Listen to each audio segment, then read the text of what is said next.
چې که یو سړی هغه مانځه ولاړ دی او په زړه کې دا سوچ راغی د خر باره کې سوچ راغی نو مونځ سره نه مکروه کېږي که په زړه کې د نبي علیه السلام سوچ راغی نو مونځ سره مکروه کېږي دا بالکل صحیح مسله ده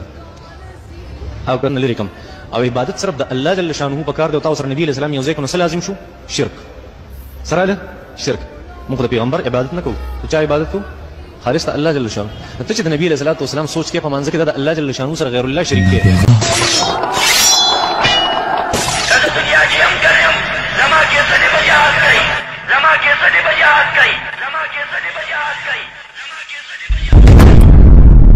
سشیدی السلام علیکہ ایوہ النبی سلام دی پتا بانی یا نبی دا سشید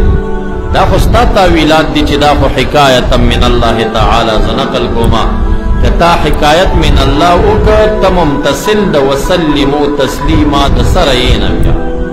او دیزی کی صحابہ کرام سفرمائی یا رسول اللہ عرفنا السلام علیکہ یا ایوہ الذین آمنوا صلو علیہ وسلمو تسلیما امر راغل امت لرا فصلاة و فسلام باندی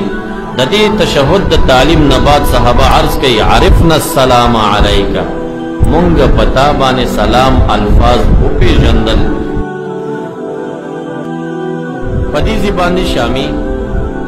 بحر رائق تحتاوی دالی کی چکل مسولی دیز تراشی چی السلام علیکہ ایوہ النبی تیبہ انشاء کی اخبار بنکے انشاء بکی ایجاد دمالم یوجد احداث دمالم یحدث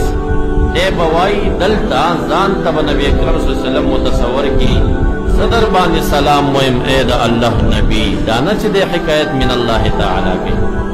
او دے بزکا دلتا انشاء کی چی دے ممتصل دا امر دا باری تعالی شی چی وسلمو تسلیم کدے اخبارو کی نو اخبار خود عبادت نہ عبادت نہ تا تداقیم الصلاة امر متوجہ دے او تا پنزٹے ممن نہ کہ حضرت مولانا دا منزق اسی خلقو تکے تا ممتصل جوڑی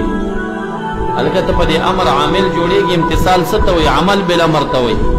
تا پا دے امر کلا عامل جوڑے گی تا تداقیم الصلاة امر متوجہ دے او تا زما دا منزق اسی تا دا جبرائیل علیہ السلام دا امامت کسی خلقو تکوا تا دا محمد مصطفیٰ دا بیت المقدس دا مسجد دا کسی اور تکوانو تا ممتصل پہ جوڑے گی نا جوڑے گی علا بدا قیم الصلاة عامل جوڑے گی چھ پخپل دا عملو کی